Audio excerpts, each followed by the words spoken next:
Hey there! Today we're going to take a look at a new feature to OS, iBooks. In OS 10 Mavericks, iBooks was introduced to the OS. If you've used iOS, you may already be familiar with iBooks because it's been on iPad and iPhone as well as iPod Touch for quite some time now. iBooks was brought to OS and it operates under a lot of the same parameters as the iOS version. You can see over here on the right pane, I've got some categories. I can also control my account or redeem iTunes gift cards that I've been given.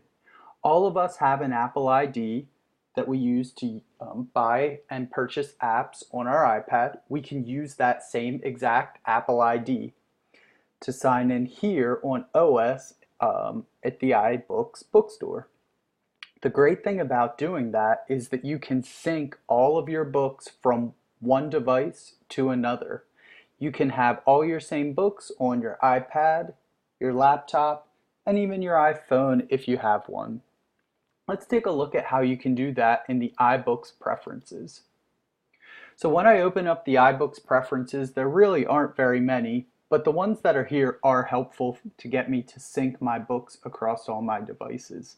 Simply to sync, I just want to go ahead and select sync right here, and that'll sync my bookmarks, highlights, and my collection, which is my library, across my different devices.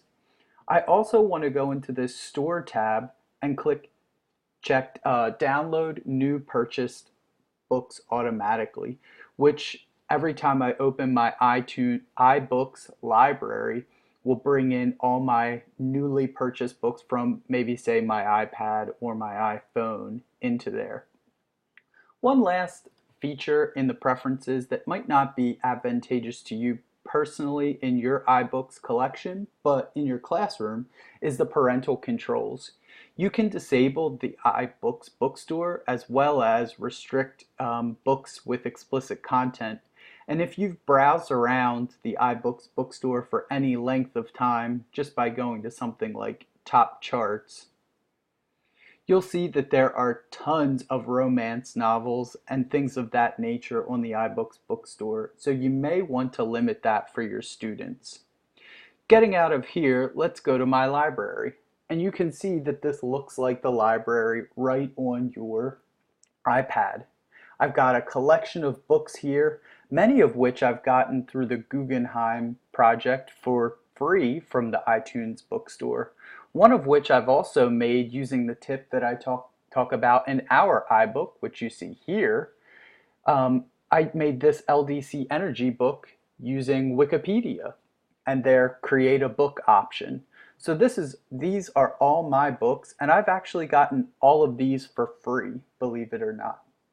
So that is a quick look at iBooks for OS 10 Mavericks. As always, thanks for watching, and I hope you enjoyed this tutorial.